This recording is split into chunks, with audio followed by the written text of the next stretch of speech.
सो hello everyone, as promised banking की जो playlist मैंने प्रॉमिस किया था आपको आरआरबी पीओ इंटरव्यू के लिए, उसका पहला वीडियो आ चुका है। मेक श्योर करें आप कंप्लीट वीडियो को देखें ताकि बैंकिंग से रिलेटेड जो कंप्लीट नॉलेज है at least from interview point of view वो आपको मिले। और देखिए यहाँ पे स्पेसिफिकली बैंकिंग इंटरव्यू के पॉइंट ऑफ व्यू के हिसाब से वीडियो बनाया गया है। ठीक है, ये जो वीडियो है इसे आप ये मत सोचेगा कि आपको बैंकिंग अवेयरनेस जो कि करंट अफेयर्स में यूज़फुल हो सकता है, नहीं। ये स्पेसिफिकली बैंकिंग के हिसाब से यहाँ पे हम कट टू द पॉइंट बात करने वाले हैं, जो चीज़ें इंपॉर्टेंट होती हैं सिर्फ इंटरव्यू के लिए। तो स्टार्ट करेंगे। सबसे बेसिक क्वेश्चन जो पूछा जाता है कि बैंकिंग क्या होता है या बैंक क्या होता है। तो देखिए, बैंक एक फाइनेंशियल इंस्टीट्यूशन होता है। अब फाइनेंशियल इंस्टीट्यूशन क्या होता है? जहाँ पे पैसे का लेन देन होता है, पैसे लिए जाते हैं और पैसे दिए जाते हैं। तो अगर आपको बैंक को डिफाइन करना है तो bank is simply a financial institutions which accept the deposits and provide loans. और इसी प्रोसेस में बैंक एक सर्टेन इनकम जनरेट करता है जो प्रॉफिट से आती है, और वही बैंक की मेन सोर्स ऑफ इनकम होती है। तो बैंक जब लोन देता है, लोन से जो रेट ऑफ इंटरेस्ट या ब्याज बैंक कमाता है वही बैंक का मेन सोर्स ऑफ इनकम होता है। इसके अलावा और भी अदर सोर्सेस ऑफ इनकम होते हैं बैंक के, जिसमें आते हैं लॉकर फैसिलिटी, आप अपने वैल्यूएबल आइटम्स लॉकर में रख सकते हैं। साथ ही साथ debit card, credit card bank आपको इशू करता है। देन देखिए, डेबिट कार्ड में मेंटेनेंस फीस होती है, वो आप पे करते हो। ये सारी चीज़ों से भी बैंक एक certain amount of income generate करता है। अब बैंक काम क्यों कर रहे हैं? देखिए, कोई भी इंस्टीट्यूशन बनाने के पीछे कोई ना कोई रीज़न होगा, आइडियोलॉजी होगा। तो बैंक काम करता है फाइनेंशियल इंक्लूजन को प्रमोट करने के लिए।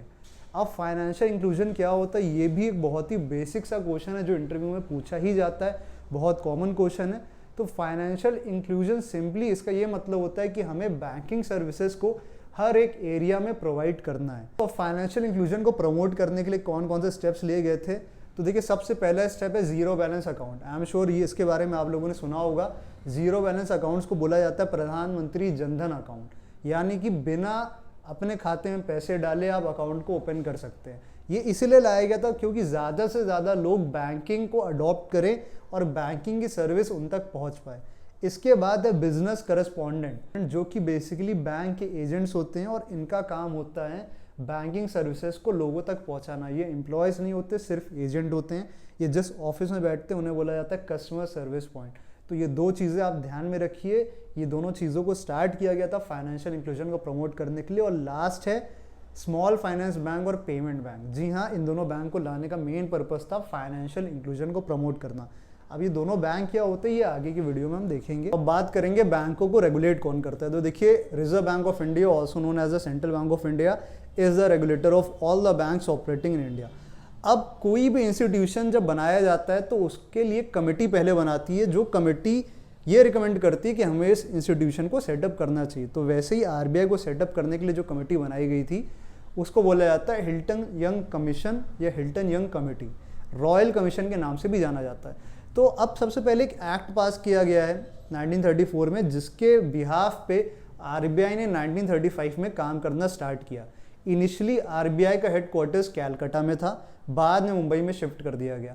अब देखिए, आरबीआई जब बनाया गया था तब आरबीआई बेसिकली इंडिया के साथ साथ बर्मा के लिए भी एज अ सेंट्रल बैंक काम करता था। बर्मा, जिसका प्रेजेंट डे में नेम म्यांमार हो चुका है, बट इंडिपेंडेंस के बाद यानी 1947 के बाद RBI solely as a central bank for India operate करता है।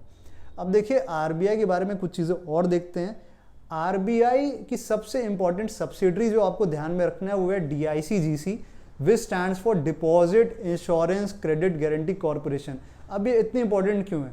तो देखिए, कोई भी कस्टमर या मैं और आप लोग, हम लोग अपना पैसा बैंक में रखते हैं। अब कल को अगर बैंक लॉस में चला गया या बैंक फॉल कर जाता है तो पैसे का क्या होगा?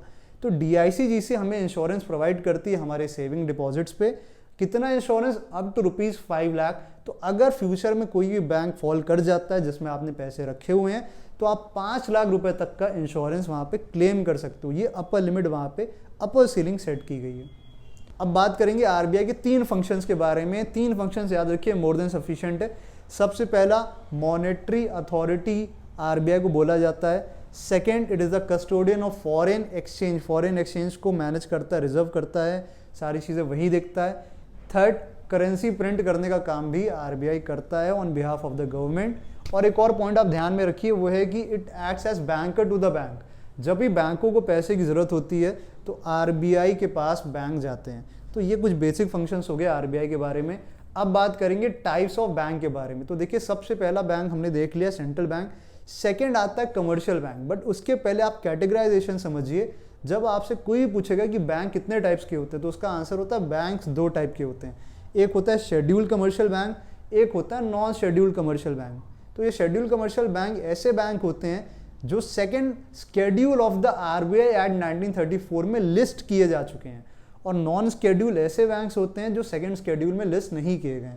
अब स्केड्यूल कमर्शियल बैंक्स में सारे बैंक्स आते हैं जो इंडिया में ऑपरेट कर रहे हैं, जैसे कि आपके कमर्शियल बैंक्स हो गए, आरआरबीज हो गए, आपके स्पेशलाइज्ड बैंक्स हो गए, स्मॉल फाइनेंस बैंक्स हो गए।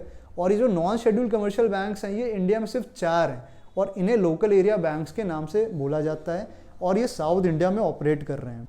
तो अब सबसे पहले बात करेंगे शेड्यूल कमर्शियल बैंक्स के बारे में, जिनके अंदर सबसे पहले आते हैं पब्लिक सेक्टर बैंक। अब पब्लिक सेक्टर बैंक एक ऐसा बैंक होता है जिसमें majority stake government of India के पास में होता है। मेजॉरिटी स्टेक का मतलब होता है more than 50%। Private sector bank, जिसे majority stake private individuals, firms या कंपनीज के पास होते हैं। इसके बाद आता है फॉरेन बैंक्स। फॉरेन बैंक्स ऐसे बैंक्स होते हैं जिनका हेडक्वार्टर्स आउटसाइड इंडिया होता है बट वो इंडिया में ऑपरेट कर रहे होते हैं, जैसे कि एचएसबीसी बैंक। इसके बाद आता है आरआरबीज, रीजनल रूरल बैंक्स। देखिए, स्पेसिफिकली इन बैंक्स को बनाने का मेन पर्पस था रूरल इंडिया की नीड्स को केटर करना। तो देखिए, ये सारे बैंक्स कमर्शियल बैंक्स में आते हैं। इसके बाद आता है स्मॉल फाइनेंस बैंक्स और पेमेंट बैंक, जिन्हें बनाने का मेन पर्पस है कि हमें इंडिया में फाइनेंशियल इंक्लूजन को प्रमोट करना है। कुछ इंपॉर्टेंट चीज़ें दोनों की देख लेते हैं। स्मॉल फाइनेंस बैंक डिपॉजिट भी ले सकता है, लोन भी दे सकता है, लेकिन ये सब्सिडरीज नहीं बना सकता है। सब्सिडरीज का मतलब होता है अपनी ब्रांचेस को सेटअप नहीं कर सकता है। पेमेंट बैंक सिर्फ डिपॉजिट ले सकता है 1 लाख रुपए तक का, और ये लोन नहीं दे सकता है। तो ये दोनों बैंक कमर्शियल बैंक्स नहीं होते हैं। कमर्शियल बैंक्स स्टार्टिंग के जो मैंने आपको 4 बैंक बताए, public sector, private sector, RRBs और फॉरेन बैंक्स, वही होते हैं। इसके बाद एक और बैंक है जिसके बारे में आपको ध्यान रखना है, वो है कोऑपरेटिव बैंक। देखिए, कोऑपरेटिव बैंक बेसिकली काम करते हैं on the principle of cooperation. ये प्रॉफिट या लॉस के लिए काम नहीं करते हैं, ये सिंपली हेल्प करने के लिए काम करते हैं। एक सर्टेन सेक्शन आता है, वो एक ग्रुप बनाता है और बैंक को सेटअप करता है, और मेन रीज़न यही होता है economic upliftment of that particular section. तो ये टाइप्स ऑफ बैंक्स हैं। इसके बाद बात करेंगे टाइप्स ऑफ बैंकिंग के बारे में। टाइप्स ऑफ बैंकिंग में जो जो इंपॉर्टेंट है देख लेते हैं। सबसे पहला आता है यूनिवर्सल बैंकिंग। यूनिवर्सल बैंकिंग का मतलब है एक ऐसी बैंकिंग जहाँ पे आपको सारी सर्विसेज रिलेटेड टू फाइनेंस आपको मिल जाती है, जैसे कि डिपॉजिट करना, लोन लेना, म्यूचुअल फंड्स हो गया, इन्वेस्टमेंट हो गया, ये सारी चीज़ें आपको एक जगह पे मिल जाती है। वो होता है आपका यूनिवर्सल बैंकिंग। फिर आता है पैरा बैंकिंग। देखिए, पैरा बैंकिंग में क्या होता है, आपको बेसिक बैंकिंग सर्विसेज नहीं मिलती हैं, जैसे कि आप डिपॉजिट नहीं कर सकते हो, आप लोन नहीं ले सकते हो। Then the basic banking services जब आपको प्रोवाइड किया जाता है उसे बोला जाता है पैरा बैंकिंग। जैसे कि एक पर्टिकुलर ब्रांच बनाया गया है जो सिर्फ म्यूचुअल फंड के ऊपर काम करता है या गोल्ड के ऊपर काम करता है। Example SBI gold. अब एसबीआई गोल्ड में जाकर आप पैसे डिपॉजिट नहीं कर सकते हो, एसबीआई म्यूचुअल फंड। तो ये एग्जाम्पल्स हो जाते हैं आपके पैरा बैंकिंग के। इसके बाद आता है रिटेल बैंकिंग और होलसेल बैंकिंग। देखिए, रिटेल बैंकिंग को पर्सनल बैंकिंग भी बोला जाता है। जब बैंकिंग एक कस्टमर के साथ किया जाता है उसे बोलते हैं रिटेल बैंकिंग, और जब बैंकिंग किसी बहुत बड़ी कंपनी के साथ किया जाता है उसे बोला जाता है होलसेल बैंकिंग। एक और चीज़ आप ध्यान में रखिए कि रिटेल बैंकिंग को कस्टमर बैंकिंग या पर्सनल बैंकिंग भी बोला जाता है। इसके साथ साथ होलसेल बैंकिंग को कॉर्पोरेट बैंकिंग बोला जाता है, बड़े लेवल पे किया जाता है।